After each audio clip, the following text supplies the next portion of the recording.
ক্যাপকাটটিতে এখনও ওয়াটারমার্ক ছাড়া video save করা যায়, তবে লেটেস্ট ভার্সনটি নয়, ওল্ড ভার্সনটিতে। তো ওল্ড ভার্সনটি ইনস্টল করলে যে সমস্যাটা হয়, অটো আপডেট হয়ে পরবর্তীতে লেটেস্ট ভার্সনটি চলে আসে, যার ফলে আর ইউজ করা যায় না। তো আজকে আমি আপনাদেরকে দেখাবো কিভাবে এই অটো আপডেটটি অফ করে দিবেন। ক্যাপকাটের এই ভার্সনটি গুগলে সার্চ দিলে পাবেন। তো আমি এটা অলরেডি ডাউনলোড করে রেখেছি আপনাদেরকে দেখানোর সুবিধার্থে। তো এটি আমি প্রথমে ইনস্টল করে নিচ্ছি। ইনস্টল হয়ে গেলে এখানে স্টার্টে ক্লিক করবেন। স্টার্টে ক্লিক করার পরে তারপরে কনফার্মে ক্লিক করে ওপেন করবেন। তো ওপেন করার পরে এটা আবার ক্রস করে দিবেন। ক্রস করার পরে এখানে উইন্ডোজের যে সার্চ বক্সটি আছে এখানে ক্যাপকাট লিখে সার্চ করবেন, ক্যাপকাট।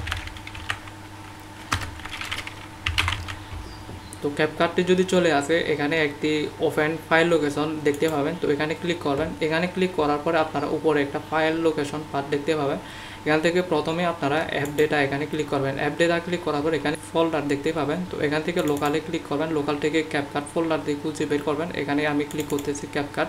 তারপরে ইউজার ডেটা এখানে চলে যাবেন। এখানে চলে আসার পরে এখানে ডাউনলোড নামে একটি ফোল্ডার দেখতে পাবেন, এটা ওপেন করবেন। ওপেন করার পর এখানে রাইট বাটন ক্লিক করবেন। রাইট বাটন ক্লিক করার পরে এখানে টেক্সট ডকুমেন্টে ক্লিক করবেন। এখানে আপডেট ডট exe লিখে দিবেন, তারপর এন্টার, তারপর ইয়েসে ক্লিক করবেন। তো এটা ক্লিক করার পরে আপনারা কি করবেন, রাইট বাটন ক্লিক করবেন। রাইট বাটন ক্লিক করার পরে প্রপার্টিসে ক্লিক করবেন। তারপর এখান থেকে রিড অনলি, তারপর এখান থেকে রিড অনলি এটা ঠিক মার্ক দিয়ে অ্যাপ্লাই করে ওকে দিবেন।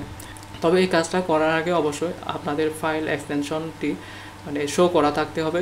এটা যদি আপনাদের শো করা না থাকে ভিউতে ক্লিক করবেন। ভিউতে ক্লিক করার পরে এখানে ফাইল নেম এক্সটেনশন এখানে ক্লিক করে দিলে তারপর হয়ে যাবে। তো এটা করার পরে যে কাজটি করবেন এটা কপি করলে পারবেন, আবার আরেকটি ফোল্ডার এটা ক্রিয়েট করলে পারবেন। ব্যাকে চলে আসবেন। ব্যাকে আসার পরে অ্যাপে ক্লিক করবেন। অ্যাপে চলে আসার পর এখানে একটি ফাইল তৈরি করবেন, সেম প্রসেস। এখানে নিউ ডকুমেন্টে আসবেন।